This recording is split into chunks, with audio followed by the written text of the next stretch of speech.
दोस्तों, मैं Aryan Shukla, business advisor and founder online business workshop. आज हम बात करेंगे और डिमांड को पैदा करना या और डिमांड का उत्पन्न होना होना कैसे कैसे। पहली बात तो आती है कि यह सिद्धांत इस मान्यता पर आधारित है कि मार्केट में या सोसाइटी में पर्याप्त मात्रा में बिजनेसमैन है, पर्याप्त मात्रा में सेल्समैन है, पर्याप्त मात्रा में कस्टमर हैं, पर्याप्त मात्रा में पब्लिक है और उन सभी की आवश्यकताएं, ज़रूरतें संतुष्ट हैं अर्थात यहाँ पर जीरो कंडीशंस हैं। इसको हम ज़ीरो कंडीशंस या सामान्य कंडीशंस मान लेते हैं या इक्वल कंडीशंस मान लेते हैं कि जब सब बराबर है। अर्थात कपड़े की दुकानें पर्याप्त हैं, कपड़ा के मैन्युफैक्चरर पर्याप्त हैं और लोगों के पास में पर्याप्त कपड़े हैं। लोगों के पास में पर्याप्त कपड़े हैं अर्थात अब एक शून्य कंडीशंस। ठीक, अब सवाल इस बात का उठता है कि अब और डिमांड कहाँ से उत्पन्न होगी। तो अब पहली बात तो डिमांड उत्पन्न होती है कंजप्शन से। जब हम किसी प्रोडक्ट या किसी सर्विस की इकाई को जब हम कंज्यूम कर लेते हैं तो उसके बाद में फिर उसकी डिमांड होती है कि मान लिया कि यदि आज हमारे पास में 2 रोटी हैं, हम 2 रोटी खाते हैं और 2 रोटी खाने के लिए आज हमारे पास में है। ठीक है, जब हम कंज्यूम कर लेंगे, इसका हम उपभोग कर लेंगे तो हमें कल भी उपभोग के लिए चाहिए, तो यह डिमांड है अर्थात या ये कह लीजिएगा कि यदि हमारे पास में स्टोरेज 4 दिन के खाने की है तो उसकी डिमांड 5वें दिन उत्पन्न होगी। अर्थात एक तो प्रोडक्ट या सर्विस के कंज्यूम होने के बाद में डिमांड उत्पन्न होती है।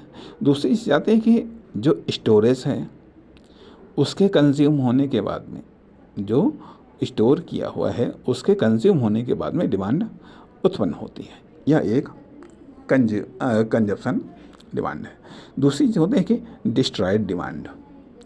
जब कोई प्रोडक्ट जिसको हमने कंज्यूम के लिए रखा है यदि वह नष्ट हो जाता है या उसका कुछ भाग नष्ट हो जाता है तो जितना भाग नष्ट होता है तो उतनी डिमांड बढ़ती है कि मान लिया कि यदि हमने 50 इकाइयों का स्टोरेज किया हुआ है तो और यदि उसमें से 30-40 इकाइयाँ नष्ट हो गई किसी कारण से, बची 10 तो स्वाभाविक बात है डिमांड बढ़ जाती है। अक्सर करके ऐसा देखा जाता है। तो डिमांड इस आधार पर भी बढ़ती है तथा इसी आधार पर सप्लाई भी बढ़ती व घटती है। सप्लाई की हम आगे चर्चा करेंगे। तो अर्थात एक चीज़ तो ये बात आई कि कंज्यूम होने के कारण व डिस्ट्रॉयड होने के कारण तथा नए कस्टमर की एंट्री होने के कारण कहने का अर्थ यह बनता है कि मानव या ये कह लीजिएगा मानव या मानव निर्मित संस्थाएं, फर्म, दुकान, कंपनियां, ये सब चीज़ें इनका जन्म होता रहता है। जन्म और वृद्धि होती रहती है। परिणाम ये नए कंज्यूमर बनते हैं, नए कस्टमर बनते हैं। तो नए कंज्यूमर या नए कस्टमर बनने के कारण डिमांड बढ़ती है। नए कंज्यूमर या कस्टमर बनने के कारण डिमांड बढ़ती है। और कभी कभी ऐसा होता है, कि ये भी कह लीजिएगा कि जब कस्टमर या कंज्यूमर कि ये मान लीजिएगा डेड होती हैं तो डिमांड करती है। लेकिन यदि मृत्यु दर की अपेक्षाकृत जन्म दर अधिक है तो स्वाभाविक बात है कि ये कंज्यूमर पैदा होंगे, परिणाम कस्टमर भी पैदा होंगे। एक चीज़ इसके कारण भी डिमांड बढ़ती है। तथा जब कंजप्शन शिफ्ट होता है, एक प्रोडक्ट से दूसरे प्रोडक्ट की तरफ शिफ्ट होता है, तो डिमांड बढ़ती है। तब डिमांड बढ़ती है जब कंजप्शन एक प्रोडक्ट से दूसरे प्रोडक्ट में शिफ्ट होता है, या कंजप्शन टेस्ट चेंज होता है, तो भी चेंजिंग प्रोडक्ट की डिमांड बढ़ती है। चेंजिंग प्रोडक्ट की डिमांड बढ़ जाती है। या फिर जब कंजप्शन की क्वांटिटी बढ़ती है, तो भी डिमांड बढ़ जाती है। अर्थात यदि ये देखा जाए, दो प्रकार के कंज्यूमर होते हैं। एक तो होते हैं कि व्यक्तिगत कंज्यूमर, दूसरे होते हैं संस्थागत कंज्यूमर। और इन सब में उपभोग या उपभोगिता ह्रास नियम लागू होता है। एक समय तक उपभोग बढ़ता है, फिर उसके बाद में घटने लगता है। लेकिन ये व्यक्तिगत विश्लेषण है। लेकिन सामूहिक विश्लेषण में ये बात आती है कि कितना औसत रूप में कितने उपभोक्ता या उनका उपभोग बढ़ रहा है तथा कितने उपभोक्ता उनका उपभोग घट रहा है। यदि घटने का परसेंटेज बढ़ने की अपेक्षा कम है तो बढ़ेगा, और यदि घटने का परसेंटेज ज़्यादा है बढ़ने की अपेक्षा तो घटेगा। तो इस तरीके से डिमांड बढ़ती है। अब सवाल इस बात का उठता है, कि जब आप बिजनेस में आए हैं तो स्वाभाविक बात है कि डिमांड तो जो है उतनी ही है। तो औसत रूप में ये देखा जाए तो वृद्धि दर कम होती है, क्योंकि डिमांड यदि बढ़ रही है तो डिमांड घट भी तो रही है। यदि कंज्यूमर बन रहे हैं तो कंज्यूमर घट भी तो रहे हैं। इसलिए तुलनात्मक दृष्टिकोण से डिमांड एक धीमी गति से बढ़ती है। जब डिमांड धीमी गति से बढ़ती है, यही कारण है कि बिजनेस धीमी गति से प्रगति करता है। अब दूसरी चीज़ आती है यहाँ कि जो शिफ्ट किया डिमांड जो शिफ्ट किया जाता है, या जो कंजप्शन शिफ्ट किया जाता है, ये हम तेज़ी से शिफ्ट कर सकते हैं यदि हमारे प्रोडक्ट में पावर है या क्षमता है, या फिर हम कंजप्शन को हम बढ़ा सकते हैं। कहने का अर्थ यह बनता है, जैसे कि यदि मान लिया दाल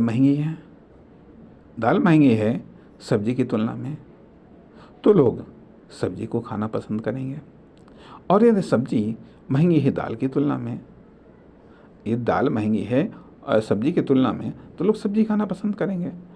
और यदि दाल सस्ती है सब्जी महंगी है तो लोग दाल को खाना पसंद करेंगे। यह मान लिया कि यदि उनके इनकम में कार सस्ती पड़ रही है, कार सस्ती पड़ रही है, तो अर्थात ऐसा भी माना जाता है कि बहुत सस्ती चीज़ों का लोग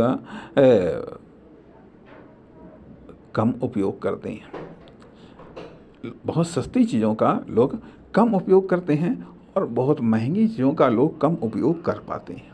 ध्यान दीजिएगा, बहुत सस्ती चीज़ों का लोग कम उपयोग करते हैं और बहुत महंगी चीज़ों का लोग कम उपयोग कर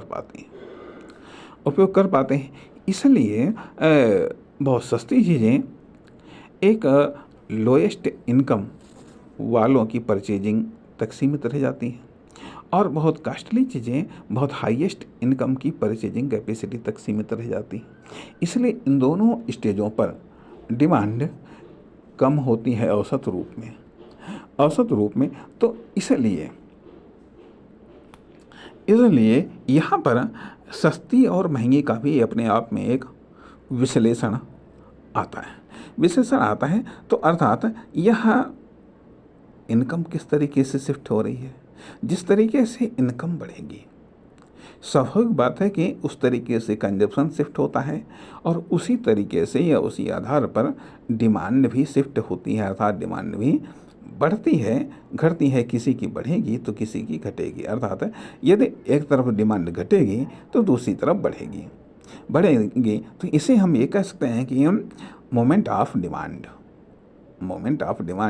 अर्थात डिमांड का मोमेंट किस तरफ है, डिमांड का मोमेंट किस तरफ है।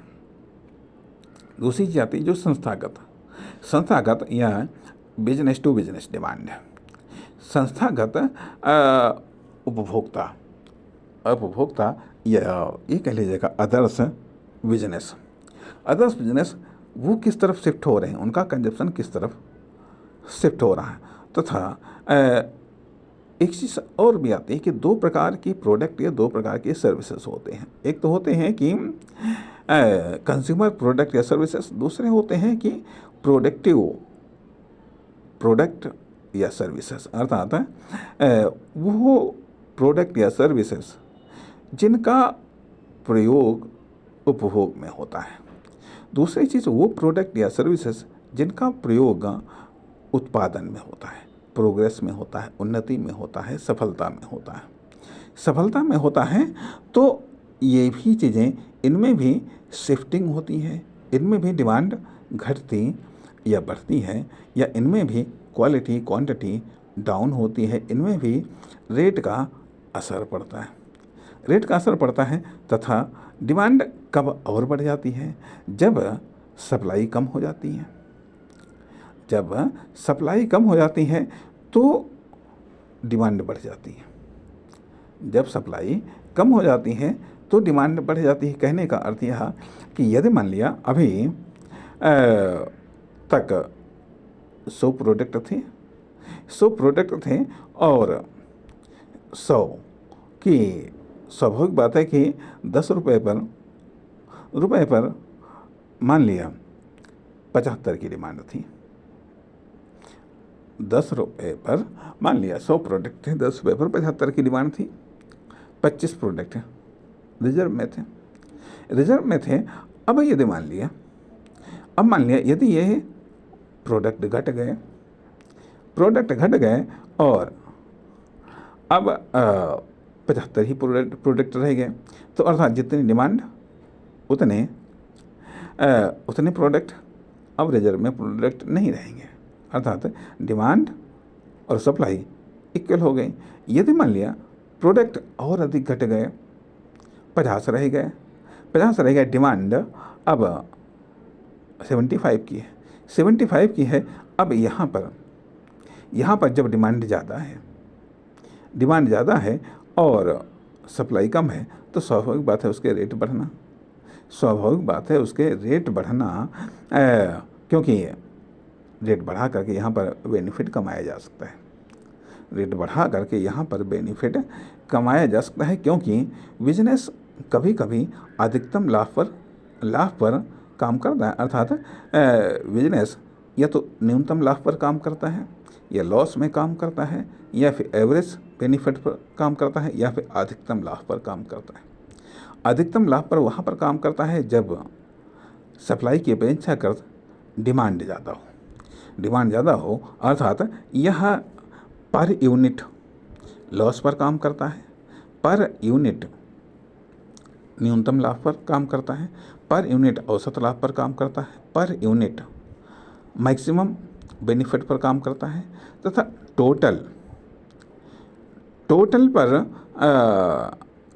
टोटल लॉस पर काम करता है, टोटल पर लॉस पर काम करता है, टोटल पर न्यूनतम बेनिफिट पर काम करता है, टोटल पर औसत लाभ पर काम करता है और टोटल पर मैक्सिमम बेनिफिट पर भी काम करता है। अर्थात अब यहाँ पर यदि ये सप्लाई घट गई है, डिमांड बढ़ गई है, तो स्वाभाविक बात है